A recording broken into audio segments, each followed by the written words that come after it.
You're listening to the Podcast Detroit Network. Visit www.podcastdetroit.com for more information. Welcome. Thank you for listening. This is the one and only IT in the D Show. We're at episode 221. Thank you for listening. 220, 221, whatever it takes. Whatever it takes. Segment 2, we're going to be joined by Caston Thomas. We're going to be talking about some mega trends and some stuff going on in the information security world. Caston's always a really good guest. Transformers? Megatrends? Yes. The new one? I haven't seen the new one yet. So yeah. Oh, gotcha. Well, I knew him. Big difference. I thought maybe Megatrends was I didn't know. Now we got Michelle Gilbert in the house from Comcast, which we're going to be trashing on her for a solid half an hour about the internet being down today. Just kidding. We're not going to do that. But we're going to be talking about actually all the tech and that went into the new Little Caesars Arena. We've been dying to have this conversation for a while. Absolutely. And Dave, you may fire when ready. You're listening to the Podcast Detroit Network. Visit www.podcastdetroit.com for more information. Following program is intended for mature audiences. I'm Wyatt, that's Gary, you're Bob, and you're Dave. This is the IT and the D Show. This is Max Headroom, and what you're about to witness is one of the most sinister-sounding intros to a trailer to one of the greatest epics ever. This is Billy D. Williams. Bob and Dave and I are enjoying a Colt 45 right now, and remember, IT in the D, it works every time. Just where do you guys think you are? The Library of Congress? Detroit? Beyond the sun? Any of those right? Take him to Detroit. No! No, not Detroit! No! No, please! Anything but that! No! You will never find the more wretched hive of scum and villainy. Then don't come! Shut up! Hi, this is Christy Swanson, and you're listening to the IT in the D Show. And Bob and Dave touch my hoo-hoos. What happens when you tap the angry beaver in the bunghole? Exactly. Come on. Christ. What the hell with this? I'm calling a break. We'll come back to the show. This is Guilfoyle from Silicon Valley, and the only two guys I hate more than Dinesh are Bob and Dave. Suck it, guys. What's up, everybody? This is Billy Zapka. Sweep the leg. Listening to IT in the D Show. No mercy. I may have to wipe the deke off. Hi, this is Kelly LeBrock from Weird Science. So, Bob and Dave, what would you little maniacs like to do first? Are we at a break yet? Hey, this is Zach McGowan from Planet Earth. You're listening to IT in the D Show. Hi, I'm Ernie Hudson, and you're listening to IT in the D. All you nerds out there. Nerds. Nerds.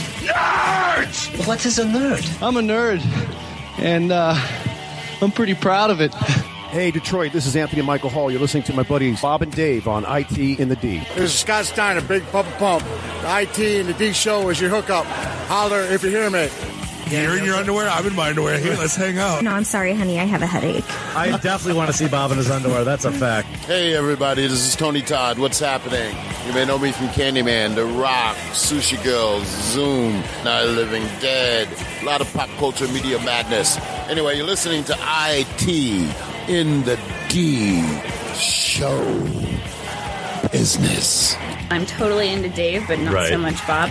This is Robert Hayes, the Ted Stryker to my mother. When I'm not hanging out at the Magumbo bar, I'm listening to the IT and the D Show. It's worse than Detroit. Is there such thing as a meat hangover? I love my Monday meat steak. Hey, folks, this is WWE Hall of Famer Hacksaw Jim Duggan, and you're listening to the IT and the D Show. Tough guy. Oh! So, what would you little maniacs like to do first? The question isn't what are we going to do, the question is what aren't we going to do. Ludicrous speed! Sir, had you better buckle up? Now buckle this! Ludicrous speed! Go!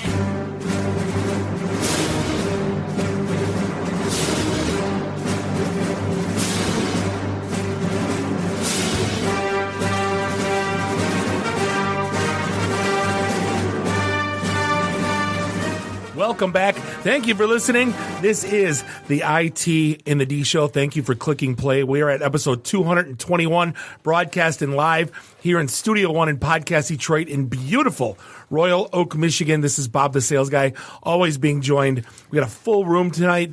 Dave the Geek, Nuri the FNG is heading back to India next week, but he's in studio tonight, as is Randy, I do the Twitter's Walker, and Jeremiah Dr. Hook from dailydetroit.com. Find us online, itinthed.com, and like us on all the socials and subscribe to us everywhere fine podcasts are sold. Hey, so before we get rolling, this episode is brought to you by LinkedIn Learning, now featuring lynda.com content. That's L-Y, not L-I, not a woman's name, but L-Y. The leader in online learning for the past 20 years. Now, so you know we have our whole thing going on with Career Academy. This is a little bit different. So LinkedIn Learning is for problem solvers, for go-getters, for people who want to stay ahead in their careers. Maybe you want to stay ahead and stay on top of the latest technology. Keep your organization's network secure. Everything you need to achieve more is on LinkedIn Learning. So our stuff that we're doing is really focused on A+, Net+, Security+.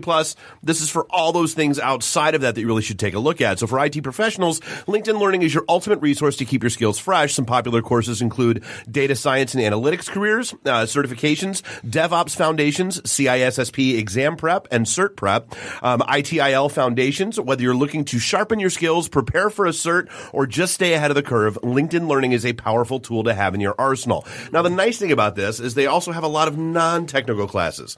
Apparently they have just tons of things about how to take better photos. I need to learn how to take better photos because bleh. Half the photos you send are blurry, Dave. It's go home phone, you're drunk. That's my phone's problem. It's not me. But with a LinkedIn Learning membership, you can quickly find the right video course for you from their extensive library. You can learn from industry experts who are passionate about teaching. You can explore course recommendations curated just for you. And we all know how much I love the word curated. We do. It's a thing. Yes, absolutely. You can use project files and quizzes to validate your learning. You can get transcripts for each video so you can watch, listen, or read along. There's no hidden charges or upsells. Access all the courses you want, all for one monthly price, and it's available worldwide. Now, that's something that they were really key on pushing out there because a lot of people apparently in an international audience tend to tune out because most of this stuff is applicable to U.S. only. This is a global offering. So even if you're outside the U.S., you can check this out. You can learn from anywhere on your computer, tablet, or mobile device. Got a good special deal for you, too. You can get a free 30-day trial with LinkedIn Learning just by visiting linkedin.com/Detroit. That's linkedin.com/Detroit, all lowercase. Thank them. And we obviously thank them for sponsoring the podcast. And remember, when you support our sponsors, you make things like this fine podcast possible. Keeping the lights on. Exactly. And that crazy jacket you're wearing there, Dave. Actually, here's the sad part. I literally, I got rid of a bunch of junk out of my closet because it was time to, weed through the T-shirts, weed through some of the hockey jerseys, and go through some of that stuff. I've had this buried behind, my other sport coats for probably a year and a half based on, the carbon dating that I was able to do to go through them. It was time to pull it out. It's very fall. It's. So speaking of, you mentioned Career Academy. If you were up at 6:30 this morning and watching Channel 7, we were on. We were not on. They were talking about us. They were talking about us, just about our Career Academy launch. This Saturday, we're having an open house down at DSDT at Southwest Detroit. For anyone that's interested, if you know anyone that's interested in a career in IT that's displaced from retail or in a dead-end job or something and wants a ground floor opportunity, this is the place to be. Go to our site for more info. And real quick, mark your calendars, November 7th and the 16th. The 7th will be in Ann Arbor at Connor O'Neill's. 16th, we will be at Nancy Whiskey's. It should be a fun month. And just to note, this is our last Ann Arbor event of 2017, so come see us. Yeah. So, the internet was didn't no work today, and I thought it was me, and of course I didn't call you because you were to yell at me about something. So I would ask you if it was plugged in. Yeah. So is it turned on? So I have you bounced your router? So I rebooted everything, and I'm going through all my settings, and I'm rebooting that, and I'm rebooting more stuff, and it's crawling. But then here's the thing where it got me was some websites were. I don't expect the internet ever to be down. So some websites were coming in, some were not working. Right. Interesting. I had no problems today at all, which is really strange. I mean, we're just a couple miles from each other, really. Yeah. Same providers. It's really strange. The internet, it seemed to yark at 1 o'clock, 1:30. Well, apparently the culprit is our good friends at Level 3. You mean CenturyLink? Well, yeah, they bought CenturyLink. Right. Or the other way around. Which way? The Level 3 bought CenturyLink, okay. But I think they're keeping the brand because everyone knows CenturyLink better than right. Level 3 is kind of like one of those sneaker providers. Nobody knows who they are, but they kind of carry the entire country's internet through their back. Not everyone's a tier 1 provider because it's very expensive to get connected to the NAPs, and that's what. So here's where it gets funny. There's an article that came out in Wired right before the show, so we're lucky to pull it up. Basically, here's where it gets funny, and we talked about this before the show because it doesn't make any sense. But basically, as it says, the misconfiguration was a route leak. One of the people from Arbor Networks that basically monitors global networks. ISPs use autonomous systems, also known as ASs, to keep track of what IP addresses are in what networks and route packets between them. So today was like asses of fire, basically. Then the ass was broken. Yeah, but like, okay, hold on a minute. Now this is what you do for a living. My first job was in a tier 1 ISP. Like I cut my teeth 24 odd years ago, and I've never heard this term before in my life. And they use it again in this article in a route leak. An AS or multiple asses issue incorrect information about the IP address of the network, which causes insufficient routing and failures for the originating ISP. Did some writer just get creative with that one? I don't know. This came from the analyst at Arbor Networks, which not a lot of creativity, a lot of good tech, but not a lot of good creativity. Probably, apparently, right? But like again, you never heard this terminology before. Never heard anyone talk about. Yeah, I've never heard of it either. I'm probably going to get yelled at like I did by the Spider-Man guy. That oh my god, how do you not know what an ass is? Stuff writes itself. Well, you do have kids. Seriously, I know, I totally do. Well, he is from Ann Arbor, right? The weird thing about today, though, is like no one was talking about level 3. Like I was on Twitter looking for like mentions of level 3 or level 3 outages. It was only people talking about their ISP being down. Like all the things were like, oh, Comcast is broken. Well, you don't pay a level 3 bill; you pay a Comcast. Well, yeah, nobody knows what happens upstream of their ISP. Right. Nobody knows who does a trace route of their own house. No one. Who knows what a trace route is in like the normie space? A large percentage of our listeners probably. I'd hope our listeners would, but a lot of people in the Daily Detroit audience may not know. Oh, way to make it about you, Jer. Well, here's a tweezer. I'll be talking about this in segment 2. Ooh. And there it is. Nice teaser. So what else is going on? I'm not going to lie. My favorite story, maybe not favorite, but just from like a deep nerd story, is the Dungeons & Dragons game that's been running continuously for 35 years. Now, hold on. Like, okay, so when I got introduced to Dungeons & Dragons, it was in 5th grade. I would have been 9 or 10 years old. Uh-huh. And I know the 4 guys I played with in the back of the class. Uh-huh. Dan DeBici, Scott Salyers, and Bill Mahowsey. And shout out if you're listening. Yeah, exactly. Not listening. I couldn't imagine the 4 of us still playing now today the same. Because we all made ourselves be demigods within like a week and a half of playing anyway. Nice. You were those guys. Totally nice. were.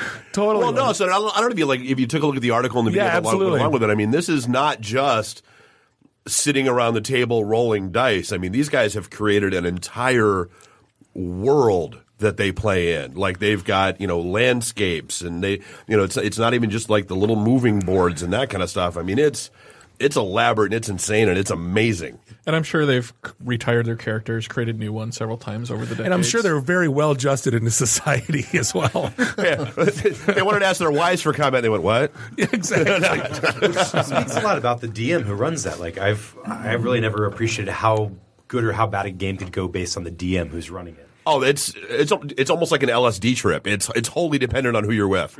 Yeah. Ding. But 35 years of the same story. That's just incredible. Yeah. Turn into a book or something. It should be. Yeah, totally. Well, I mean, that's how book series work. Like Dragonlance or Forgotten Realms, there's dozens and dozens of novels set in the same shared worlds. So crazy. they just built their own. Bunch of weird stuff in the cell phone business going on right now. Like, with the Apple iOS. Basically, Wall Street Journal came out with an article. It was behind a paywall, so it was difficult to get all the info out.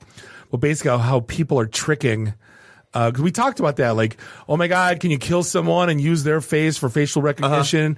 Uh-huh. It's like no. Someone said no, but apparently yes. Like he tricked it with triplets. But then I saw another article that had twins, and it didn't work. Okay, so that was good. Well, but were they fraternal twins? Because they were exact copies. They were great. They were twins, awesome. But they're not identical. And I've been playing with mine because I got my phone on Friday, and I've been absolutely thrilled with this phone. It's beautiful, and the facial unlock will not work if my eyes are closed. I tested this. So I basically closed my eyes and held my phone up, and it will not unlock. And as soon as I open my eyes and it knows that it's real or a person's real, it unlocks. But you can turn these settings on and So all off. you have to do is get Nuri passed out drunk. Hold my eyes open. And then Tom and Jerry his eyes open, and you're in. So there are two settings in there. One's called attention detection, and the other one's called... I don't remember the other setting. So when you're napping on the couch and I can't grab your phone and put like 1, 2, 3, 4, 5 and get in it. Like if I'm looking at you now, my phone's not going to unlock. Right. So I'm holding it up in front of my face, and it's probably still locked, maybe. Yeah. I don't know. Yeah, all right. As soon as I look at it, bam, it's there. Ooh, and for my next trick, ooh. Actually, the funny line is although it does struggle to recognize me with my Groucho mustache on. Well, yeah. Well, and there apparently, so many popular features that $370,000 worth of them were stolen off of a UPS truck in San Francisco. Oops. No. When I read that, let me ask you a question. So wait, that's 8 iPhone 10s? Don't the UPS trucks and FedEx trucks have like the dash cams, like the forward and back, like the Russian dash cam videos? I'd assume so. Like you'd think, like then why would you jump into a truck? I guess that's why do people still rob armored cars to get the things? Right, but how did you know which ones were iPhones? Well, think about it. Inside job. Well, maybe they're expecting all those to be delivered the day before the big launch, things like that. And it's being delivered to Apple Store. Sit outside of a mall. No, and it's wait being for the delivered to UPS Apple truck. Store, Yeah. Somerset, and but those UPS trucks have usually their doors open. Like my UPS driver will they hop all out, do. Yeah. Run over to me, run back, the door's wide blasting open. CCR from their Bluetooth speaker. Sounds like a pretty easy target to me. I don't know, but then every one of these phones, they've got a shipping manifest. But they're all tagged? Exactly. They've got the IMEIs, the serial numbers, all that stuff. I don't know. What are they going to do with them? Chop shop. Flea market. Your screen replacement here. Well, like I said, the guys that have them don't care, and they don't because they're not expecting. It's like when you go to Chinatown, and you buy a knockoff whatever. It's not like the person selling you the knockoff is going, oh yeah, that leather's going to fall apart in like 6 steps away from here. It's not like the people hawking the stolen iPhones are going, now just so you know, when you buy this iPhone from this sidewalk kiosk for 1/10 of the price you're expecting to pay, or on eBay, or exactly, right. It's not going to work when you get it. But hey, you probably should still buy it. Well, we're not just going to trash on Apple because we got to give Google some love. Apparently, they are shipping their Pixel 2 XLs without someone forgot to flash OS on them. Well, they were. Apparently, the issue has been caught and corrected. But yes, there were a number of people that got the Pixel 2 XLs without operating system. Just imagine, like you're sitting around your house and you're so excited to get your new phone. You're like, yeah, I got my new Pixel. You open up the box, cannot find valid operating system. The device will not start. Right. Like that's got to be, yeah. Wah, wah. Like what happens when you plug it in? The people with the Pixels are almost as bad as the iPhone people, if not probably. And it's the whole look what I got. Look at my phone. And wah wah, not so much working. Sorry. By the way, did I tell you when I went to that trade show? Did I mention that the BlackBerry had a huge presence there? For what? I don't know. Aren't they licensing their stuff? No, I just now? said it's really cool that they're adding more rim jobs in the area. So. Did they laugh or no? No, they didn't think it was funny. No, but apparently they're doing a lot of stuff with IoT. Like I see them, they're sprouting up now with their operating system. They're trying to make a comeback. I'd be curious to see if they do make it. Well, I've been seeing them around security stuff, right? Because a lot of corporations and things really like the BlackBerry layers and all that kind of stuff. That's how they started. That's how that was their whole. Well, they're in the Gartner Magic Quadrant for mobile device management. All of the auto car systems are going to are QNX. running on I've running seen QNX. ads about that driving up the interstate about is your car BlackBerry secure? Yeah, it is. More than likely, it is because most Ford of the was auto dropping sync and manufacturers- moving to QNX. Yeah. Holy shit! Oh yeah. Well, and not only that, like government. That's still the standard government issued smartphone. Is it? Is a BlackBerry? Or are they all carrying iPhones now? No, I thought they were still doing BlackBerries. No, they're still doing security. Yep. So, and speaking of Google, answer me this because this one boggles my Riddle mind. me this, Batman. How this happens? So somebody created basically a fake WhatsApp app. Yeah. And dropped it into Google Play. Now, see, to me, that's not the amazing part of the story. No, basically it was downloaded more than 1 million times. That's the amazing part of the story. Recently, that there were 1 million people left on this planet that did not already have WhatsApp. Right. Like, no, for real. And it took them, basically it was open for a couple weeks? Yeah. and 1 million people downloaded it. And oh, by the way, you're just getting pushed ads. It's a fake app. Apparently, there are a total of 7 spoof apps bearing the name of WhatsApp on Google, which is strange because I don't see the same thing on the Apple Store. Does Apple do a better job at curating those things, and Google just doesn't care? Well, no. So Apple is insanely protective of the store to the point where it is a pain in the ass to get things approved. Google Play, the process is a lot simpler and more streamlined. And in fact, one of the things that wouldn't surprise me about this is if it weren't that someone got an app cleared and then slipped some stuff in and renamed it. Ooh. Like that. That's plausible to me that's actually how this happened. Interesting. Yeah, because Apple can be pretty arbitrary about why they take apps out. They can just be like, "I don't like you," and they'll put it to like one of their list of reasons, and then you're just done. Apparently, Google lets you submit an app, your company name, to get listed in the store. You just say your WhatsApp with an extra space or 3 Ps or something. Yeah. Well, this one was WhatsApp Inc. got through, so it looked as the developer as WhatsApp Inc. And so nobody, Right. And funny, all of them had 4-star average reviews, which is even weirder, which means someone is probably gaming their review system. I mean, review gaming is like the oldest game in the book, though. Like with Amazon and all that other kind of stuff. Like review gaming is part of people's marketing plans nowadays. True.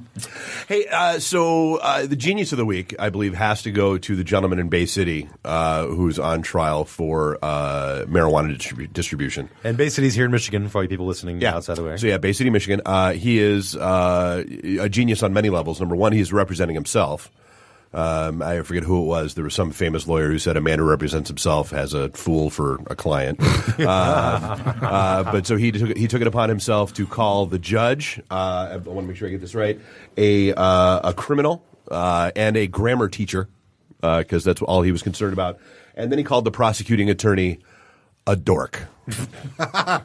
Was it the 80s? and they went on some. Did he also say to gag him with a spoon? Right, just profanity-laden tirade that they couldn't print any of. So I'm pretty sure he's not going to be getting any leniency. Well, there's some really good twists to this story, though. Like, he submitted some documentation basically trying to prove his innocence, and the judge is like, is it in the right format? And he's like, no. And he's like, bullshit. And he's like, well, what if my lawyer submitted this and I got a lawyer? And she's like, well, will your lawyer submit it in the proper format? Apparently there's a format for legal documents. There is. Go figure. So after all this. Because guy representing himself, if you had a law degree, you would know that. And so basically after all this, he's now actually, the recent update in the story says that he now has an attorney to represent him, which is probably a good thing. Good luck to that attorney. I'm not a member of your bar. I've taken your test. It's silly. It's easy. You can take the Michigan bar exam online. It's not that difficult. Oh, my gosh. What? The other genius was at the McDonald's in Ohio the other night. And apparently at 3:30 in the morning. The McRib's back, by the way. He really, really wanted a McMuffin. I get it. They're serving breakfast all day. Sometimes you just get that crazy 3:30 in the morning. Hey, right? What did you eat at 3:30 in the morning the other day? I had to go home and make myself basically a McMuffin. Right. Because your ass didn't want to go to Lafayette. I did at not. 3 a.m. I was because you done. wussed out. I was done. Let's put that on air. That's you fine. wussed out. I went to bed. I didn't Those nacho cheese fries. Come on, Bob. Come on, dude. Exactly, dude. Coney's and chili cheese fries. No, I'm going to go home, man. I want to go to Lafayette. True story, all you of it. go. I want to go. It's true. Anyway, All of it. so 3:30 in the morning, he decides he wants a McMuffin. So the breakfast all day thing, yes, they do have breakfast all day, but they do not carry all of the menu items all day. So when they told him he could not get a McMuffin at 3:30 a.m., he pulled a gun on the drive-through clerk. Because that's going to get them to make. Yeah. No, I didn't want to make one, but now, okay. Oh, now. since you're committing a felony, by all means. Yeah, here. You might say that he's putting a gun to their head. He is. He's got a McFelony now on his record. Just sit here for about 20 minutes. We'll have one for you. 911, what's your emergency? Speaking of bad jokes, I must be on a list in wherever Nuri's going next week, Bangalore. Bangalore? What's her name? Bangalore. Bangalore. Bangalore. Yes, Bangalore. I got another phone call, but this time it wasn't Microsoft support. This genius thought he was going to be from Gmail support. Ooh. And basically said, there's been activity coming from your account, and we're going to shut it down unless you do these steps.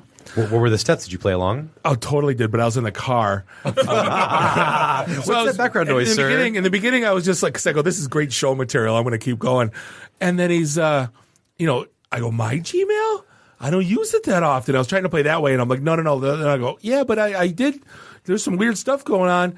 Then he wanted me to, like, log into my computer. Well, I clicked that one link. Right?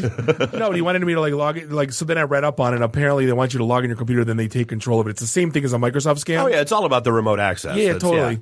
But then I told him, I go, I won't be in front of my computer until later. I thought I would blow the guy. Can I call you back? He called me back. Shut up. Oh, yeah. At like 7 o'clock at night. And I go, I'm in the car, dude. He actually passed it over to the guy with a British accent, because he had a real rough accent. And all of a sudden, in between, boom, the swab comes on. The guy goes, well, hello, sir. This is a level 2 support. Like, wow, this is. I gotta shoot you an app that you need so you can record this crap on your phone. Oh, I totally That's have to. I've never gotten one before. Oh, really?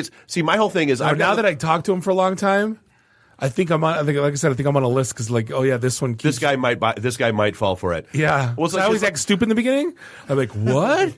My computer's broke. It's been acting funny lately. I'm totally like getting all these pop-ups, and it's been really slow. Right. Getting in the way of downloading my porn. I guess a good local story, or at least interesting local story. I kind of thought it was weird. They're making all the businesses in Detroit take all the ads down off the sides of the buildings. Just ads, or is art okay? Because I think of like some of the really incredible art downtown. But I think it's advertisements specifically. It's advertisement specifically, but there has to be an exemption granted for art as well. So they're trying to really cramp down on all of it. So what if you can do an original work of art that's an ad? Oh, isn't ad an art? I'm like, art, I could argue isn't ad art? That iPhone X is a definite work of art. I mean, if you're going to call a building art, right? Oh, then the building has to come down. See, gotta knock the buildings down. Art Deco. It's like a Russian egg of dumbassery. I don't know. To me, though, nesting dolls. That's what makes cities cool, man. Like, could you imagine Times Square? Well, and that's what they specifically referenced it. Oh, we don't want the city looking like Times Square. Why not? It's amazing. So you have junkies in like Elmo suits getting pictures with tourists. I can see, or cowboys in their underwear with a guitar. No, I mean I can see like you don't want like 1978 Times Square, but 2017 Times Square is pretty cool. I mean, who's offended by a giant billboard of Andre Drummond? But then you let Kobo put up the digital wall of ad, right? Of ad. Like, that's okay? Apparently. Because it's not on the building. So what you do is you layer the entire side of the building like a foot in front with LED screens. Do you remember right across the street from Comerica Park? There's that one building. I think they're building the Little Caesars in front of it. But it was like it was like a 3D where people were like coming out of the windows. So they put windows on the side of the brick. Yeah. But like I couldn't tell you what the company was. Again, it's just like great advertising. Right. Remember that Super Bowl ad? Don't know what car company it was, but it was funny. But great ad, yeah. Yeah. That was like stuff like that. It makes the city cool. It's like you got to be creative and anyway. And I think the city looks empty without ads. I mean, one of the reasons why it looked so empty for so long was all those blank walls that were just Does everywhere. someone need to get paid off? Is that what's going on? Yeah, the law has. I think the law should change. We did an editorial that it should change because it's stupid. I mean, this is downtown. Now, the funny part about this, because this is the city of Detroit, right? Like funny haha, or like hey, this smells like a clown. Like this is run of the mill like stupidity, right? Yeah. The billboards are not banned outside of Grand Boulevard, but they are banned inside of Grand Boulevard. So they're not banned in the neighborhoods, but they are banned downtown, which is the reverse of what you would want to do in this situation. Like, downtown should be a billboard. There should be billboards and things allowed. Is it just me, or did Jared just like slip like into halfway Bill Cosby? Went total Bill Cosby. I totally caught that. That's what you want from the buildings and the neighborhoods and the pudding pops. Totally went rah, rah, rah. That's the first thing I thought. You went total Bill Cosby. Not total. Oh my God. So glad I'm not the only one that caught that. No, totally. The neighborhoods. On that note, total Bill Cosby minus the roofies. Speaking of roofies, we're going to be back in segment 2 with Caston Thomas. Just kidding, kids. We're going to be talking security and properties of security. This is the IT and the D show, and we'll be right back. IT in the D. Read, meet, listen. Networking Detroit, one beer at a time. Hey, this is John Schneider from Nip Tuck Smallville, the haves and the have-nots. Oh, Dr. Quinn, Hot in Cleveland, Secret Lives of the American Teenager, and just about everything you can possibly imagine. And oh yeah, the Dukes of Hazzard. You're listening to Bob and Dave. See IT in the D show. ITinthed.com. Welcome back. Segment 2, episode 221 of the IT and the D show, broadcasting live here in Studio 1 in Podcast Detroit. Beautiful Royal Oak, Michigan. Is Bob the Sales Guy. Hanging out with Captain Soundboard, Dave the Geek, Nuri the FNG, Randy. I do the Twitter's Walkers in studio. Find us online, itinthed.com, where you can like us on all the socials and subscribe to us everywhere. Find podcasts. You can find all the events. You can check out the thing about the Career Academy. Life's good. This segment brought to you by Eero. The single router Wi-Fi model just doesn't work anymore for our increasingly high bandwidth world. What you need is a distributed system. Eero. Whatever your Wi-Fi needs, Eero has the power to seamlessly blanket your home in fast, reliable Wi-Fi via Ethernet, wireless, or any combination. Simply set it on a flat surface or plug it into a wall outlet to expand coverage into any room. Not to mention, with the addition of the third 5 GHz radio, the second generation Eero is now tri-band and twice as fast as its predecessor, which lets customers do more in every room of their home simultaneously. And with the addition of this new thread radio, Eero can connect to low-power devices such as locks, doorbells, and other sensors. Meanwhile, Eero's beacon is half the size, but even more powerful than the original Eero. Whatever model you choose, Eero's incredible customer support, you can call and get a hold of a Wi-Fi expert in 30 seconds. Now, I know I live in a big house that's mostly brick. It's 3 stories in a basement. I've got a ton of people living there. One router would never work in my house. It can't. One router can't blanket that much. Same as mine. I'm in 3-story with a basement as well. I needed this. Like this, when this got presented to me, it saved my house from my children screaming at me that their tablets I can't get the Netflix in the basement. Yeah. I can't get the Netflix in my bedroom. Right. I can't get the I can't watch the NTDF. Well, that's the thing that people don't get. You can buy those $30 crap plugins. Oh, the repeaters. extenders. Right, but Yeah. they cut your signal in half. Cut your signal in half, and that's what people don't realize. Exactly. So you need, the wireless is you don't get enough bandwidth as it is. Even if you're in a 2,000 square foot ranch, like trying to blanket your entire house with one, where do you put it? Right? I mean, it's ridiculous. Like anyway, so that is why you need Eero. So for free overnight shipping to the U.S. or Canada, visit Eero.com. Select overnight shipping as the shipping option and enter IT in the D, all one word, at the checkout. Once again, that's Eero.com. Offer code IT in the D at checkout. That's information technology in the Detroit. All spelled out, all one word. Thanks for the support, Eero. Thank you, Eero. Love the product. Speaking of people we're fond of, we have our old friend, good friend, our security guru. I called you an expert last time, and you guru's even worse. You're our ninja. But hey, I almost didn't come in after you invited me. The way you treated Gunnar Lindblom last week. Nice. Him, yeah, great. Like, get us whacked. Thanks. That'll be amazing. It was a great segment, but man, I'm like, if they treat him that way, what are they going to do to me? Now we got last week was interesting. We had a rather odd spike in live listeners from New York, New Jersey, Chicago, and Miami. I don't know why. This is a podcast you cannot refuse. But hey, for those that don't know or haven't heard of me, this is Caston Thomas. He owns a company called Interworks Technology. Been in and around the security space since security was a thing. Is that fair to say? Yeah, before it was a real thing. Right. But a while. But you're, what you do is you're basically the consultant's consultant. That's kind of how I like to at least talk you up. And so, you're dealing with not just ground level stuff when we talk breaches, you're dealing with macro stuff, and you're dealing with futures, and you're dealing with kind of the what's next. Yeah, pardon me, Mom, but I deal with the new shit. Really cool shit. We're out there finding and deploying the new stuff. The big guys do the things you've all heard of, the McAfees, the Checkpoints, the Ciscos, the Microsofts of the world.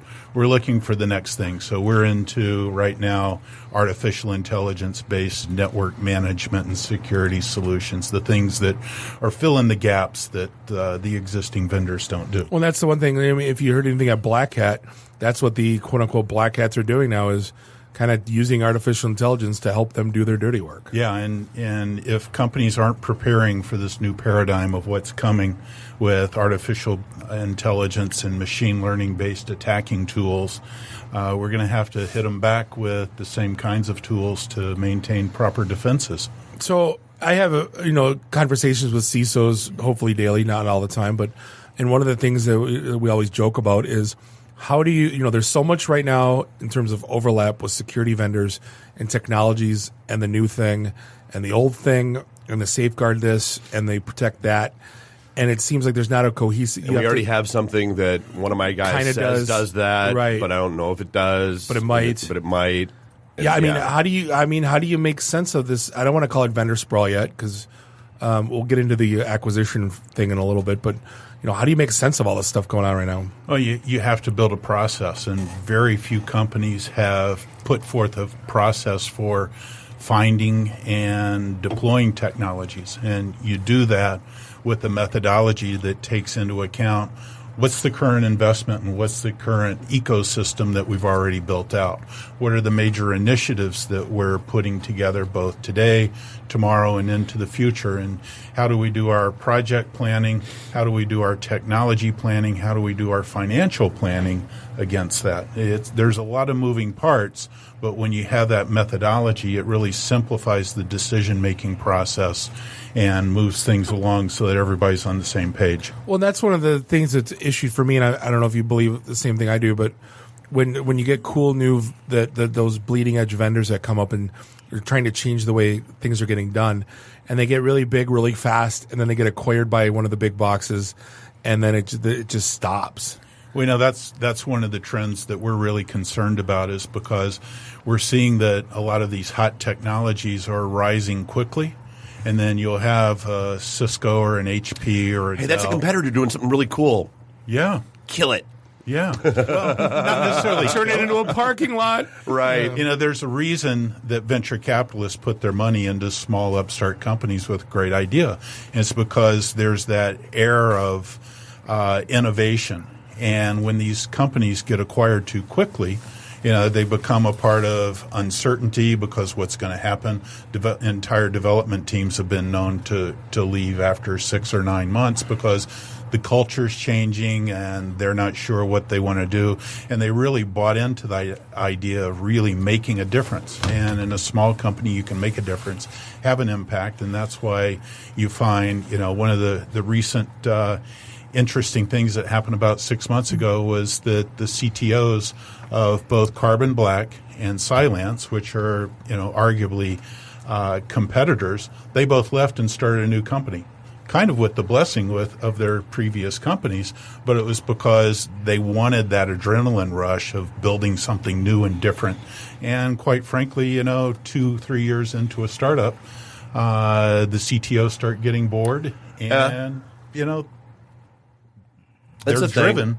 They're driven by that next big thing. We at Interworks are as well, and that's why we're taking. We took Cylance off of our website back in February. Why? Because it got big and everybody's doing it. So we want to keep reinforcing the innovation approach. And if we're dragging a lot of baggage along, then we can't be effective at continuing to look forward. And you look at something like Cylance, and they do a very cool job, but they're focused on one thing. But yet they call themselves an analytics player, but maybe they do, but it's purely for AV. Well, no. One of the things that's happened is Cylance has gotten in. Well, let me go back. What happened was, we had antivirus, and then all of a sudden we had anti-malware. Mm-hmm. Well, those are two different types of attack vectors, and there's a difference between antivirus and anti-malware. Won't go into that here. But now what we're seeing, Symantec. Well, sure, they got the baggage. But even Symantec and Malwarebytes and Those dreaded guys at Kaspersky Labs are all coming out with their own machine learning versions of anti-malware. What's really catching on now, at least in the larger corporations, is called EDR, and that's the endpoint detection and remediation. I think I got that right. Yep. I've been using EDR for so long. So Cylance is moved by necessity into the EDR space because you've got FireEye who purchased Mandiant. You've got Carbon Black. You've got CrowdStrike who are all being brought into these major breaches to help analyze not just did we get attacked, but how and what was the source, and giving you the attack vectors so that you know who's after you, how to protect from further similar kinds of attacks, or are there forensics in there that would lead us to believe that there are other pathways open into the organization. That was an interesting shift for me because I remember endpoint protection, semantic endpoint protection, and rolling that out years and years ago. And I think when companies first started doing this, it was just on their laptops, and then it went into mobile. But now I see, like at work, all of my servers have these types of endpoint protection pieces on them as well. Absolutely. So it's like now every device in the organization, and if you connect to email, you're going to get threat defense pushed down to you or something like that as well. So it's basically trying to cover you from every angle that you could come at it. So it's pretty neat shift. So what you're finding is over the years, information security is getting more sophisticated because the attacks are getting more sophisticated. That goes without saying. But one of the trends that we're seeing, call it a mega trend, is the move and the shift from a focus on information security to information resilience.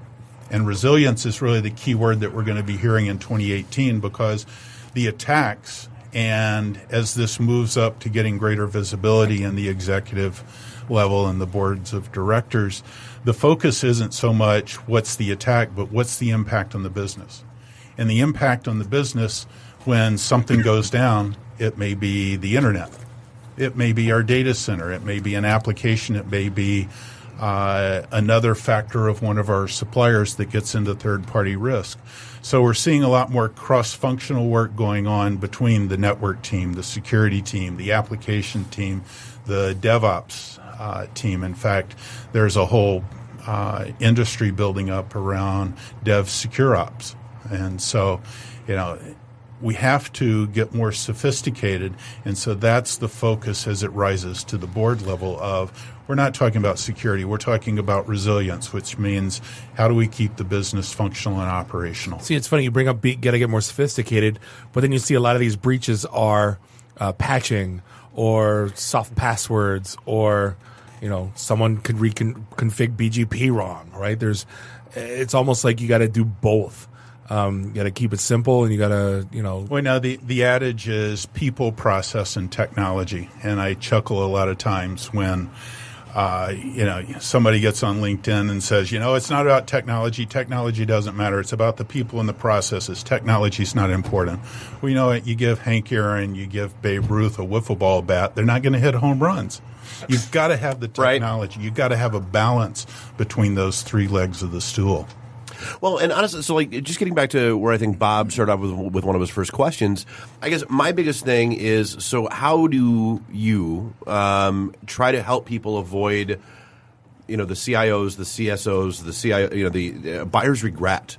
Because that's, as you have this whole new field evolving and you have this constant change, people have long budget cycles, and hey, I just dropped $2 million on X that was supposed to solve my problems, and now you're coming to me and telling me, nah, I need Y. I'll buy that next year because I'm already cashed out. Well, again, too many people, myself included, think that there's this silver bullet. I keep falling for that. Yeah. Last year, AI, machine learning was going to be the next great thing. Now you're hearing everybody say, not everybody, but you're hearing so many people go, AI doesn't work and it's failed and it's passé. Well, that's part of the delusionment curve, as it's called. And so the focus in the process that we've built is, let's not look at the bright, shiny object. Let's go find those shiny objects, but let's go look at it within the context of what are the spending trends, what's our installed ecosystem, what's the strength of the venture capital the marketing plan and the go-to-market strategy of these companies. Too many people go, oh, that's a great technology, let's go buy it. And it might not even be a change in technology. It may be that you've implemented Palo Alto, but Cisco just bought them. Well, how's that going to impact your decision? So you really have to put the forward-looking technology plan in place, and then you have to select your technologies in the context of what do we own, what's the business decision around this, how do we map out the money, and that's when you get into the technologies that have a payback of 3 months. Okay, doesn't mean you're going to throw it out in 3 months because you're making that decision on, we may buy our technologies and there's a 3-year depreciation on that. So you're going to be living with it. And that's the interesting thing about information security software is there may not be a tangible payback, right? How do you do an ROI on buying a new security appliance or a security solution? Well, it can be done. It can be done. It can be done. Maybe you didn't get breached because no one cared you were there. Right. Not because of your shiny new firewall software. Totally. Yeah. When it comes into resilience, you start looking at if we're able to combine the needs of the networking group, the compliance group, and the security group, now you can start sharing budgets from these different organizations. When you're buying things out of the cloud, you're buying things in your OpEx instead of your capital budget. So that makes things a lot different because now you're not incumbent on that capital expenditure to be depreciated over those years. So, we're starting to find that CISOs and upper-level management in the security group are doing two things. Number one, they're getting more financial savvy so that they can talk to the board, so that they can talk to the CFO, so that they can talk to the executives in terms that they can understand. And they're learning to collaborate amongst the groups. It used to be that the networking group and the security group were clashing. They were at heads about what should be implemented because one group would have the authority, the other group would have the budget. Mm-hmm. And now the executives who are reporting up to the CFO and the CIO are starting to find this collaborative effect of how do we share budgets and how do we go into the planning of being able to use the products so that when we get into a room, you're not saying, oh, this side of the table is saying, well, our dashboard says this, and the other guys are arguing about my dashboard says that. So it's the old adage that a man with two watches never knows what time it is. Well, unless they're set to the same time. Synchronized watches and go. Seriously. But like the old school way of thinking for security in terms of the ROI is always there's 3 stages to buying security. You got breached. You're a mess. Compliance and governance. Right. You need to get to this certification or your level of paranoia. Meaning, it's kind of like with a house, right? Dog, gun, locks on all the doors, window, bars. What kind of insurance policy you have. Exactly. Right. Now it's becoming more of where the lines are all blurred, like Caston was saying, between all of the phases where security, like right now, like big data is being used by marketing, but then that's flowing into IT right now. And there's got to be someone to protect that data for marketing, right? So like all of these lines it's got to be housed somewhere, and you got to have the app to access it. Right. You've got to have So all these lines are being blurred between the business units, and not you can't necessarily say there's an ROI, but you can because are we witnessing the death of shadow IT? Oh no, never. Oh no. Well, no, or just that term. It hasn't. It's not being like this year. That phrase went like last year was all. That's all anyone talks about. This year, no, because like there is no more because everyone. I think IT. They all know. There's no more doing stuff without knowing. Right. And I think everybody's gotten wise to the fact that hey, we got to all be cohesive, and IT can't be that like almighty guy in the throne going, I control all of you. Those days you shall not pass. Right, exactly. Right. So speaking of phrases that are so in last year and this year, it's one of the favorite things I like to ask you, Caston, is what's hot right now? I mean, you've talked about AI, and that was probably the last couple of shows, but what's hot in the market now? What are the apps? What's going on? I think we're moving along to the resiliency effort, and when you talk about cost justification, one of the things that hardly anybody knew were the acronyms SD-WAN. Now it's the rage. It's software defined wide area network. So MPLS is going to be dying. MPLS is a private network, and No, I know what Sorry, SD-WAN Michelle. is. I just came out with it. So SD-WAN is the hottest thing in telecommunications because you no longer need point-to-point links and you don't have to buy the MPLS. SD-WAN is now being integrated with virtual firewalls. So now when you're making a purchase decision of SD-WAN, you have the option of having a virtual firewall as a service as an extension of the SD-WAN. VFAAS. Yeah, something like that. All right. So, but that changes the game. So much AAS going on. I swear, everything is. The asses. Yes. So much asses. There are two technologies that have been around for a while. One has really come to market in the last 9 months. Let's talk about network resiliency, and there are security components to that. Two different approaches of two vendors that we're working with. The first one is artificial intelligence and advanced analytics based. So essentially this technology is dragging in all of the controller logs from the switches and the network traffic, looking at it at real time and doing real-time analysis in order to do troubleshooting and performance analysis across an entire enterprise network. So now if I've got a baseline of what's normal in my network, this system can go, something just dropped out of our normal control variables. So let's flag that and take a look, and let's go and show the help desk immediate remediation of steps that they can take in the English language in order to resolve that problem. So Walmart justified this, Notre Dame justified this system entirely on the number of network support-related support tickets that were opened. I mean, it's phenomenal. Nice. So an interface flaps somewhere, we know about it. Or if the traffic today is half of what it was for the last 6 months. What blew me away, we were working with a hospital that was having all kinds of problems with their handheld devices their nurses were taking.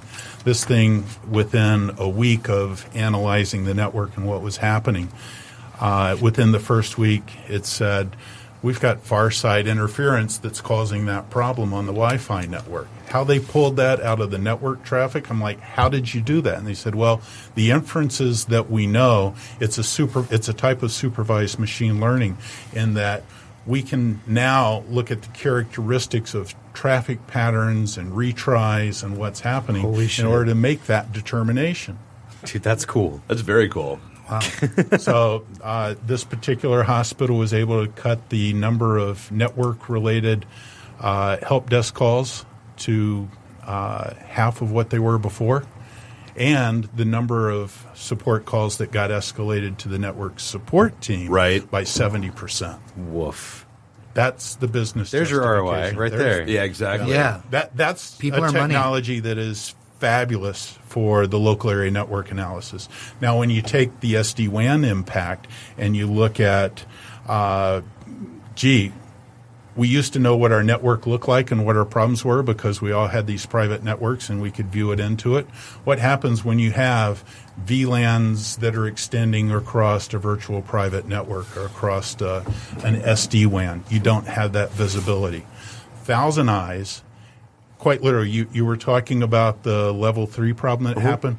Quite literally, Thousand Eyes has hundreds of thousands of sensors on the internet across the world, and they're collaboratively taking their customer sensors that can even be running in Cisco ISR and ASR routers and upload performance information about the internet, about everything that's happening on your private network and on the public network at large. So in your NOC, 15 to 20 seconds after level 3 went down, you'd be getting an alert from Thousand Eyes that says, it's not just you, it's these other customers. Here's what the blast radius looks like, and here are your locations that are affected. We can even tell you your customers who are out in Starbucks or in their home office or VLAN from Europe, what the impact is on them. Because they're taking all of this information from these sensors that are deployed and optimizing that and defining that right down to how does it affect your network. Dude. Now, is that open source? Is that a collaboration or what? Oh, no. Thousand Eyes is a venture firm. They've been around for 4 or 5 years. Okay. But, I talk about the lack of intellectual curiosity for some people. We were at Cisco Connect a couple of weeks ago, and here are people going, well, we've got SolarWinds or we've got Cisco Prime. We don't need that. I'm going, dude, Cisco uses this internally. This company was the first company that had a third-party agent approved by Cisco to run on Cisco routers. So it sits there and it's running, it's inserting test into the internet to report back.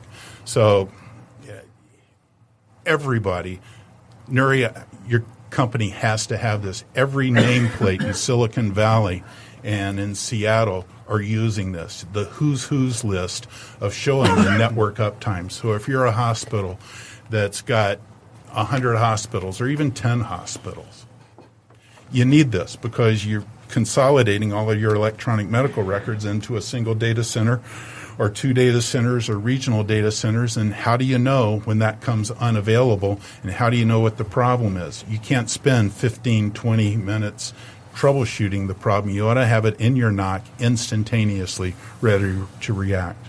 Another thing that we love about this technology is that it scales down small. Even if you're like a retailer or a small hospital with 1 or 2, 3 locations, this can be $1,000 a month for a small network. So the ability of this to scale and the way they're building the model, because they want to build more and more sensors so that they've got visibility into the network. And Thousand Eyes has agents running in 160 different hosting centers. So there's an agent running at Salesforce.com. There's one at every AWS site at Rackspace. So they're looking to build these sensors out so that they have higher visibility across the entire internet to improve the collaborative information that they're able to provide to their customers based on that full visibility into the internet. It's kind of awesome. Hey, we're up against the top of the hour, but we could talk to you all day about this stuff. This is phenomenal. I think we say that every time. I know, right? That's why we bring them back. Right? That's why we bring them we'll back. Just do segment 4, 5, and 6 tonight. Right. I got more. I'm going to India tomorrow, so that's a no. But hey, find you online, Caston Thomas on LinkedIn. That'll work. And then, we definitely appreciate the time. We're going to take another quick break. We're going to be back with Michelle Gilbert from Comcast. This is the IT and the D Show. And we'll be right back. IT and the D. Read, meet, listen. Networking Detroit. One beer at a time. Hi, I'm Brittany Daniel from The Game, and you're listening to IT and the D Show. ITinthed.com. Welcome back. Thank you for sticking around with us. This is segment 3 of episode 221 of the IT and the D Show. I think we should call it 220, 221, whatever it takes. 221, whatever it takes. Yeah. And if you get that, you're our age if you get that reference. If you get that, you're allowed to keep listening. We're hanging out here. We're hanging out here in Studio 1 in Podcast Detroit in beautiful Royal Oak, Michigan. Randy, go watch Fletch immediately. It's Mr. Mom, Fletch? dude. What? It's Mr. Mom. Oh, no. 220, 221, whatever it takes is Mr. Mom. I will give you my Cadillac if I'm wrong. In the morning, 7 in the morning. You want a beer? Checking out the plane. No, you want a beer? It's 7 in the morning. Scotch. So what are you doing? Changing the electrical? He's trying to act macho to the new boss that came to pick up his wife. Mom, it's Mr. according Mom. to the internet. Yep. This is Mr. Mom. It's Mr. Mom. That was Fletch. Mark this one down in history. He's still not admitting he's wrong, and he never will. Okay. If the internet says it, it must be true. That's Dave the Geek. I'm Bob the Sales Guy. Hey, but bring up the 3 a.m. Coney thing again. You're right. Neri, the F&G's in the house, as is Randy. I do the Twitter's Walker. Find us online, itinthed.com. Hey, this segment is brought to you by our very good friends at App River. Oh, that was your cue. I thought maybe I should let it pass this time. No, because I just got squashed by Fletch. So. You can still sing App River. App River. That's why you're thinking Fletch. App River. It probably is. If you are a business owner, you wear many hats, and it may seem like you need an IT degree like Caston to keep your business safe from cyber attacks, especially with all the vulnerabilities that come with having email systems, networks, devices that allow you access to anything from anywhere. So how do you stay on top of everything, keep your data and network secure, and still run your business? Pass that hat to AppRiver, the leader in cloud-based security solutions for business. With AppRiver's premium email and virus protection, you can be sure malware isn't going to be your next headache. Take it even further with web protection that keeps your network safe from both external and internal threats, as well as email encryption, continually and archiving solutions that help you face everything with confidence. Throw in Office 365 for your productivity needs, and your business can be fully optimized with no additional software or hardware requirements. Everything comes with a 30-day trial, and the App River's phenomenal care, customer service available around the clock from real App River employees opposed to fake ones who answer your questions in minutes rather than days. Do us a favor, visit appriver.com/IT. To get started today, that's appriver.com/IT. I'm loving the reads that we're getting with better URLs now. Oh, exactly. They were a mess Detroit, for right /IT. Right. Exactly. So, hey, we are joined. We've been bugging ever since Little Caesars Arena opened. I wanted someone on the show to dojo. talk tech. No, it's the Pizza Arena. It's the dojo. Arena. I like the pizza.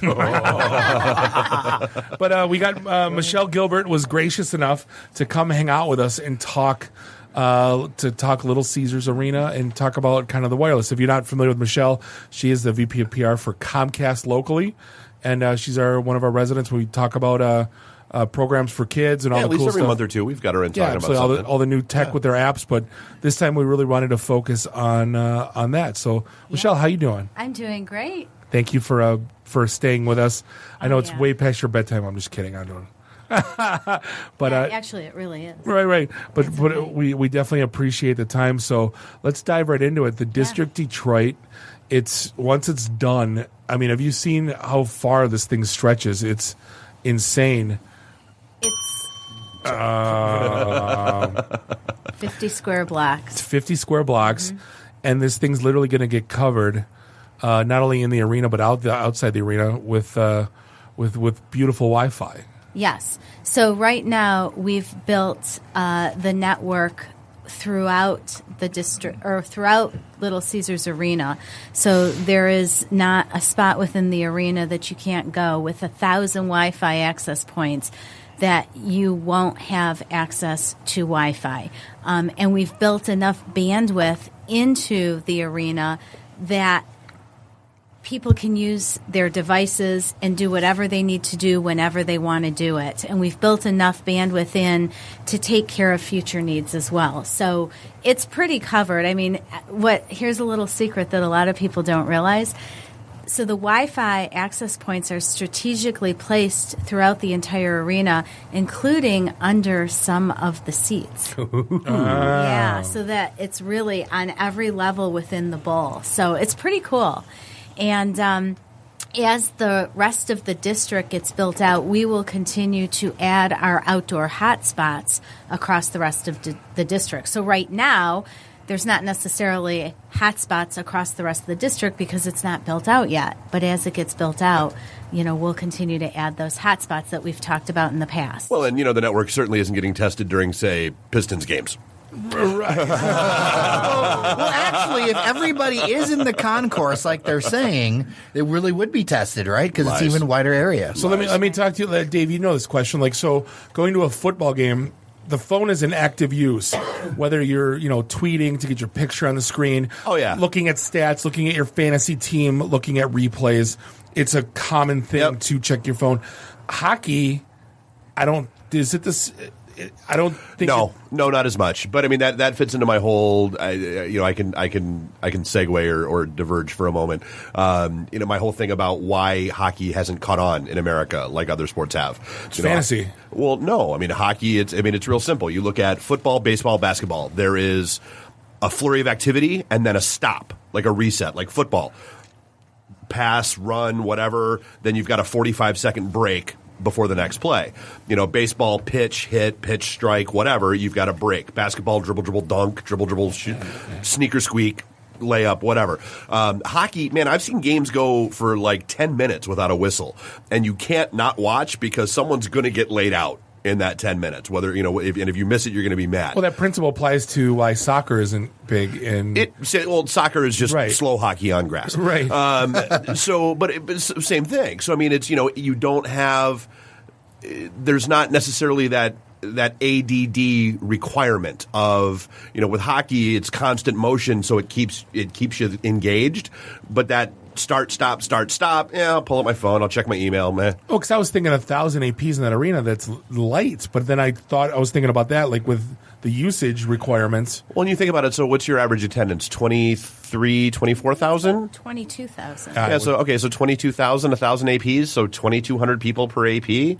That's pretty dense, right? Well, I mean, it is, but I mean, that's 200 per AP. 200. 200, sorry, bad math. Yeah. I said it when we opened. Math is hard. No, so, but, you think about it, that's not terrible, and that's assuming that everyone is on their phone. Right.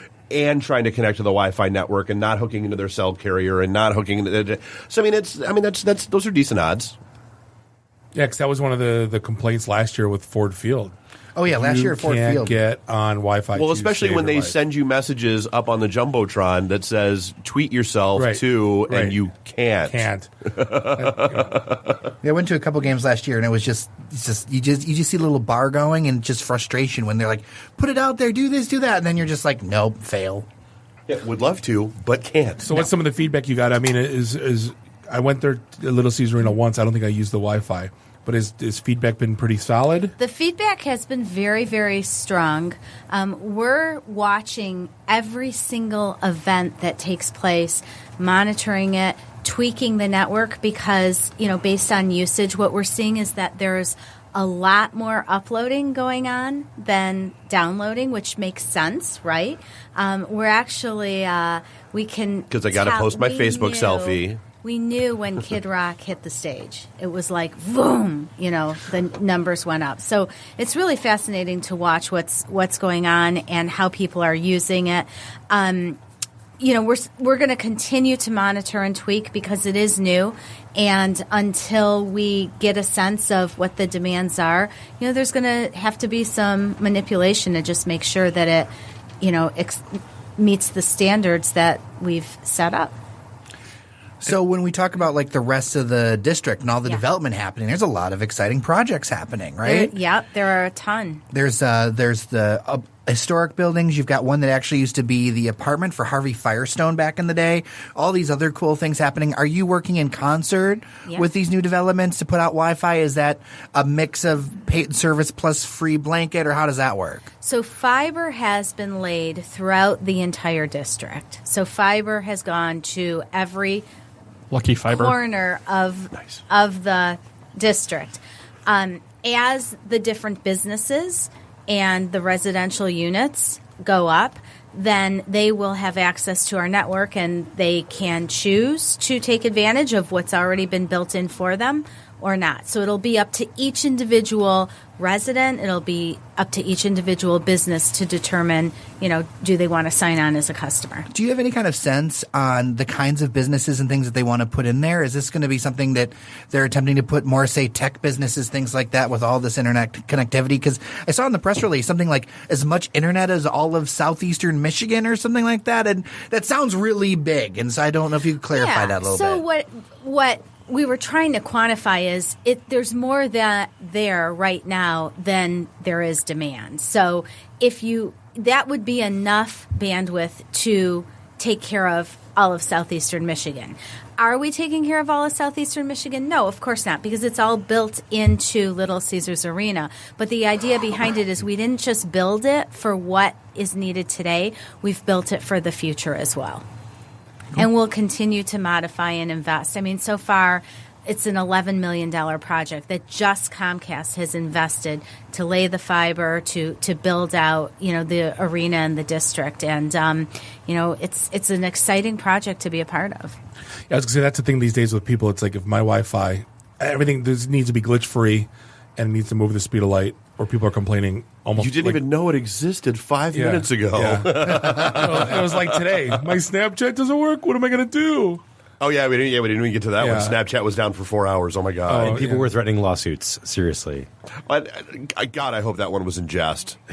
Just, if you break my streak, I swear to God, I'm suing you, I think was the tweet. Right. Wow.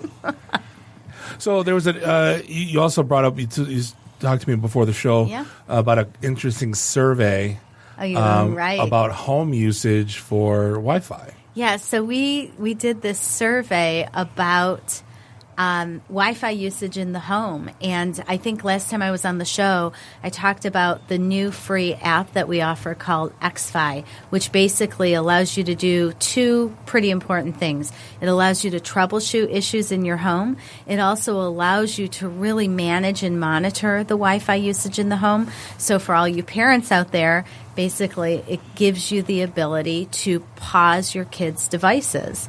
And nice, because honestly, that's one of the things I love about the Eero. So it's kind of nice to hear that you guys are doing the same thing now. Yes, 8:30 night, it's free. Yeah, free. You get app. none. You get none. But if you ever look, like I got 15 connected devices on my Eero right now, like in my house, between the 3 Amazon government listening devices, The wiretap. Yeah. So you have a recipe for pancakes? Yeah. Okay, wiretap. But the fact and that the smart TVs and the 3 smart TVs. 3 tablets, 4 fires, and a partridge. Yeah, 4 phones. Exactly. So what we found out in the survey results is, yes, parents were admitting that, they don't remember the last time they've had a device-free meal, but more than half of the parents admitted that their kids are telling them to turn the devices off at dinner time. So it's not. I don't just buy the that for a kids. second. Yeah, right. I don't buy that for a second. I've seen it. My kids have done it to me. Oh, it's so. We do it at our for you, table. yeah, I believe that. Yeah, because So think about it this holiday. A lot of people. I'm having 20 people at my house. How many people are going to be on their devices when they should be engaging 19. with family? We So I have the power to pause everybody. We haven't seen the restaurants locally that have done the coffee can on the table, saying if everybody puts their phones in, you get 15% off your meal. Right. Ooh, That's brilliant. I would love to see that. I think it started in the West Coast, where it's device free. Like, hey, Well, there's the other one, and this was more just like among friends thing. It wasn't really done by the restaurants, but you all put your phones in the middle of the First table. one to touch it, First please. one to grab it gets the tab. It's clever. it's not a bad. I don't know. I if I was 25, maybe it'd be different. But it's bad at our age. Yeah. But I don't know. The good party, I've been to some really great parties where they had phone check-in, where you had to check in your phone before you got in there. I'm leaving. Oh, that was great. It was so much fun. Well, what if somebody calls? Those are the parties where photos are not allowed to be taken. Right. I don't go to those weird parties, Jer. I do. I'm referring to a party at the top of the DAC. What are you referring to? Ding. Anyway, What it's does funny. DAC stand for in your world? Digital audio connector. But Michelle, back to Xfi. I had that installed because after Right. our last time you were on the show, I'm like, I need to see this technology in action. I mean, I don't have any kids. I've got a bunch of roommates. But it's really amazing the control and the visibility you get into those things. Yes. And how you can basically say, this device, I'm going to name this person. Right. And then I don't want them on the internet right now, or maybe they're misbehaving. You pause their internet. Like, that's the worst thing you could do to a kid probably for punishment nowadays is turn off their internet access, right? No, So I take away their power cords. Oh. No, you don't take away the device. You take away the power cord. Ooh. And watch the look of desperation on their face. It's like an hourglass. Just like, Yeah, but then you have to be really patient and just sit around and wait for it to I got happen. time. All right. I got time. And then as the tech was installing it, he told me that I could actually manage all this stuff from my TV. Correct. So you go into Because Xfinity. you are an X1 customer. Exactly. Yeah. So I go down to the apps in X1, and it says that I can basically do everything I can from my phone from the app on the TV as well, which is incredible. I can do all that stuff without leaving my couch. It's brilliant. So yeah, I was really happy with the service. And then the new gigabit modem is pretty fancy too. You like it? Oh, Yeah. it's so sweet, so slick. I'm glad. Yeah, Yay. totally. Yeah. yeah, I even Remember how much he hated my company when we first met? I'm not going to lie. I was like the biggest anti-Comcast. There's no way I was ever going to buy Comcast. I know. in and my now life. I've got a triple play right I'm a here. happy. Dave, I'm a Nuri, happy and Bob. customer. Yeah. I'm the Comcast hipster in the room. I was doing it long before it was cool. The long-term customer. You were the only one who was happy, and then slowly but surely, I couldn't believe I got you to switch. Yeah, no, we all left Comcast, and then wait. Everyone else messes with the bills too. It's not just them. And wait, all the girls are crazy? All right, I'll go back to the one I had. right. We actually have gone through a billing conversion, and we're improving the bills so that they'll be easier to read. The fact that I can go to my app now and reboot all my stuff, and I don't need to call anyone when stuff's broke, it's so good. Wait, dude, you've seen it. I'll get a text. Hey, the internet's down. All right. Fire up the app. Yeah. Check it out. Yeah. All right. Bounce the router from whatever bar we're at. So before we cut you loose, I got some. You laid out some good news about my favorite program, Internet Essentials. Yes, and then I have some other good news for you as customers too. So Internet Essentials back in it was a couple months ago, we announced some enhancements to the program because we make enhancements every year to Internet Essentials, which is our program to bridge the digital divide. So a few things that we did. First of all, we had a pilot program that was running in just a couple of cities around the country where we opened up Internet Essentials for seniors, and we've expanded that pilot to the city of Detroit. And awesome. Yeah, it was pretty awesome because our chief diversity officer came to town, and we basically surprised about 150 seniors who were at the Joseph Walker Williams Community Center and told them we were giving them free laptops. You were there. I was there. That not amazing to watch these seniors cheering? They were it was so cute. It was awesome. Listen, the amount of laptops wrapped around like walkers was amazing. So we also increased the speeds of Internet Essentials from 10 over 1 to 15 over 2. And we've made the Wi-Fi outdoor hotspots available to all Internet Essentials customers, which is great because now when those customers are out and about, they can save on their wireless phone bills as well by taking advantage of those 18 million hotspots around the country. That's awesome. That's very, very cool. Yeah. So good stuff. And then for, you guys, the regular old customers, we're increasing speeds for most of our 3 of our most popular tiers. Does this mean I get a gig and a half now? Is that No, that's not our most popular tiers. It would be if it was out more. It's coming. So probably our most popular tier, it's called Xfinity Blast, and that's jumping from 75 megabits per second to 100. And this is all at I get current 100. rates. I get 100. Is that what you're at? I thought I'm you at were 75. higher. You're at 75? To think, hold on, going back to my days at FiberNet and at Vario, and to think I got a DS3 connection. Ooh. That was 45, and to think I'm getting 100 into my house right now. Seriously, that's kind of like... I have a device in my hand that contains all the human knowledge ever acquired throughout time, and I use it to argue with strangers and look at pictures of cats. Get in fights on Detroit Lions forums, yeah. But that's awesome, though. Yeah, so, it's just trying to stay ahead of customers' needs, especially with the holiday season. A lot of people are going to, have people coming into their homes, so that means more devices on your network. Mm-hmm. You're also, what's the most popular thing you get for the holidays is technology, right? And the first thing we want to do is connect it to our internet. So let it download the 37 updates that it has to run before it will turn on. So before, we're trying to get ahead of that and take care of and increase the speeds in our customers' homes, or most of our customers' homes, before they have the need. So, yeah. Awesome. Yeah. So all good stuff. Yeah, absolutely. It's I was going to say that you don't hear... I think they've lost the world or the country's most hated. That was 3 years ago. Last year, no, not so much, and now not at all. So and for what it's worth, so I like I said, I'm the Comcast hipster in the room, and did a little comparative analysis, and so you guys are now going to be running my security system and cameras as well. Oh, so, you're getting Xfinity Home? Yeah. So okay. the guy, you'll have to tell me what you think. Did you have home automation before? I've got a few widgets, but it's ancillary to whatever is going to be going on with this. This is more about the security cameras and that kind of stuff. One guy breaks in your house, you got to go out and you got the breach, and now you got to buy it. Did you have a break-in in your house?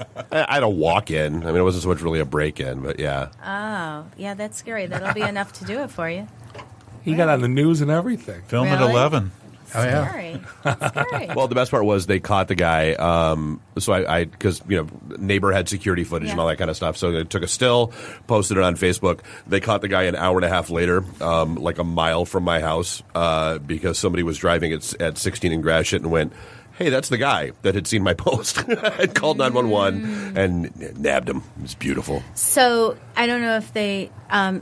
Have you had it installed yet or not yet? No, coming out next week. So one of the things you should look at is you can get the 24/7 continuous. Oh, already done. Already No, went through that. No, I knew exactly what I was looking for. I had that at the old place. And It there was were great. 4 different companies that I was looking at, and you guys actually had exactly what I was looking for. So It's really not that expensive No. at all, which is, I know that shocks you. Well, no, and the nice part is, I mean, and you don't have to use your cameras that you guys sell. You can use whatever cameras you want. And if you want to go out and get third-party cameras, feel free. You want to get different cameras to hook into it, feel free. So, I mean, it actually was a very cool, flexible system. So, And we're doing a lot with more third-party vendors because. oh yeah, he was like, hey, you want a Nest thermostat put into? Hey, you want a what's it called? Who's at the door or August ring lock. my bell or whatever it is? Ring, just Yeah. ring. Yeah. Ring. I use the August lock that allows me to. Well, first of all, I can unlock the door from anywhere. Yep. So I can let my cleaning lady in,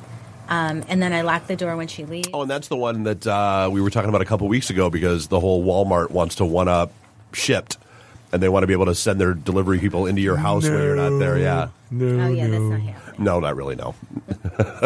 That's the bridge too far. I like grocery shopping. I don't want someone doing it for me. Oh no, Shipped is the greatest thing you're ever. a maniac. I know. Shipped is amazing. No, ever since I started using Shipped, it is like Really? that's the new Uber / DVR I would hire / someone to do my laundry, but not my grocery shopping. Well, also, since the 8 Mile mire is literally the worst mire in the entire world. Oh, my gosh, so bad. So Shipped is actually a pretty good thing. Yeah. If I can send someone else to stand on that line. I was going to say, the checkout lines at that mire are literally the worst checkout. I mean, the store's actually usually pretty well stocked and has good stuff. The lines are insane. Ish. I mean, when we were out getting vegetables and whatever, there was a little squiz. They never have my body wash in stock.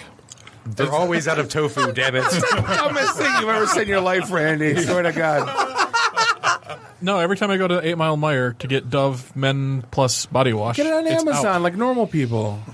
I don't chop ahead for body How wash. often do you need a new refreshment on that? It's weird. Every few months I need some more body wash, and I go to that Mire and it's out. Amazon. Hey, we're going to wrap things up for episode 221 of the IT and the D Show. I'd like to thank you for hanging out with us. We really appreciate it. I'd like to thank our guests, Caston Thomas from Interworks Technologies and Michelle Gilbert from Comcast. Also like to thank our sponsors, LinkedIn, Eero, and AppRiver. Check them out. We appreciate them keeping the lights on. On behalf of myself, Bob the Sales Guy, Dave the Geek, Nuri the FNG, Randy, I do the Tutors Walker, Jeremiah, Dr. Huck from Daily Detroit. A mouthful. Like, do us all a favor. Drink up your drinks. Get your phone numbers. You don't got to go home. You just got to get the hell out of here. See you next week. Drive careful. Beat it. The emergency destruct system is now activated. Conan, what is best in life? To crush your enemies, see them driven before you, and to hear the lamentation of their women. Long live Flash. You've saved your ass. Have a nice day. I have come here to chew bubblegum and kick ass. And I'm all out of bubblegum. Nice shooting, son. What's your name? Murphy. Make the run. The run. Game over, man. Game over. It's over, Johnny. It's over. Nothing is over. Nothing. You just don't turn it off. I can't say no, and I don't really want to, so. Well, especially with the back doors open. Yo! Hold up! Time out! Time out! Y'all take a chill. You need to cool that shit out. And that's the double truth. Rude. Bob loves it in the can. I hope this was as much fun for you as it was for me. That's why I like it in the can. Joe, own the truth.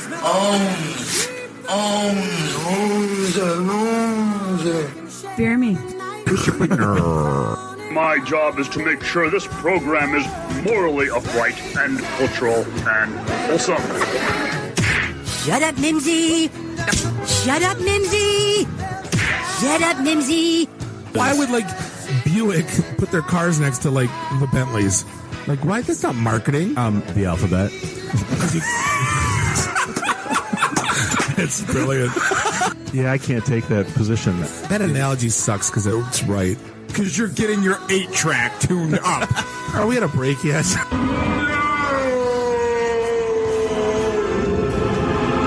Yeah, so now I'm just doing stupid stuff to make me laugh. Venture capital is not the end game. When are we going to talk about me? Jane, you ignorant slut. It's my show. I can say what I want. Yeah. Kiss my ass, go home, unplug, get off the goddamn internet. You are everything that is wrong with the internet right now. You're so white right now. I'm the whitest guy in the room. Just explain it to me. I love this city. I was banging on the wang. Really? Should we talk about the tag team? Should I keep going or should I stop? Can I just say, it's been great being on a show that talks about Mickey Rooney dying for 20 seconds and then poop for 10 minutes.